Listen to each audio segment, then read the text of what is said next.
Next అనర్హతపై ముందుకెలా ఈ 10 మంది BRS ఎమ్మెల్యేలు ఎవరైతే ఉన్నారో వాళ్ళు కాంగ్రెస్లో చేరడం వల్ల కొంత డిస్టర్బెన్స్ ఈ కాంగ్రెస్ పార్టీలో చేరిన తర్వాత బీఆర్ఎస్లు కూడా వాళ్ళను డిస్టర్బ్ చేయడం కోర్టుకి వెళ్ళడం ఇవన్నీ కూడా స్పీకర్కు గైడెన్స్ సుప్రీంకోర్టు ఇవ్వడం ఇవన్నీ కూడా జరుగుతున్నాయి. దాని పరిణామంలో రేవంత్ రెడ్డి ఏం చేసిండు, స్పీకర్ నోటీసులు అందుకున్న ఆ 10 మంది ఎమ్మెల్యేలతోటి మన తెలంగాణ రాష్ట్ర ముఖ్యమంత్రి రేవంత్ రెడ్డి మీటింగ్ పెట్టాడు. ఏం మీటింగ్ పెట్టిండు ఎందుకు ఒకసారి చూద్దాం.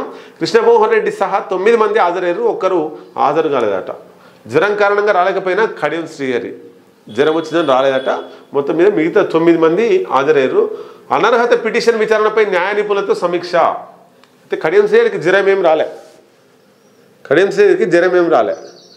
శ్రీహరిని రకరకాల ప్రోగ్రాంలో పాల్గొన్నాడు. ఆయన కాన్స్టిట్యున్సీలో స్టేషన్ కన్పూర్ కార్యక్రమాల్లో కొన్ని ప్రభుత్వ విప్పు బీర్ల ఐలతోటి కలిసి పాలకుర్తి ఎమ్మెల్యే శశిరెడ్డితో కలిసి కొన్ని నీళ్లు వదలడం అవన్నీ కూడా కొన్ని కార్యక్రమాల్లో పాల్గొన్నాడు. అయినా ఈ మీటింగ్కి ఎందుకు రాలేదు అంటే మరి ఏదో వ్యక్తిగత కారణమై ఉంటుంది తప్ప జ్వరం కారణం అనేది అంతా ఉత్తమముచ్చటైన.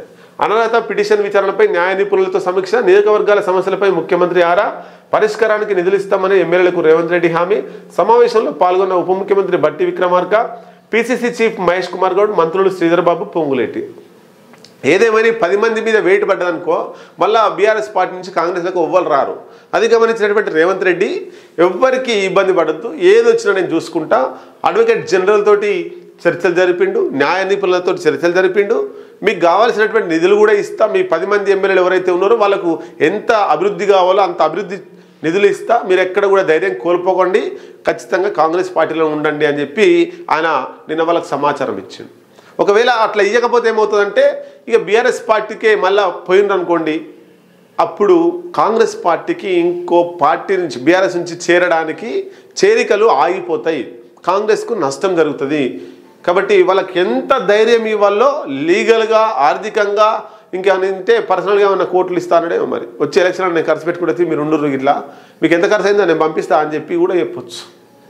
మొత్తం మీద 10 మంది ఎమ్మెల్యేల భవితవ్యం ఏంటి అనేది మనం చూడాల్సిందే.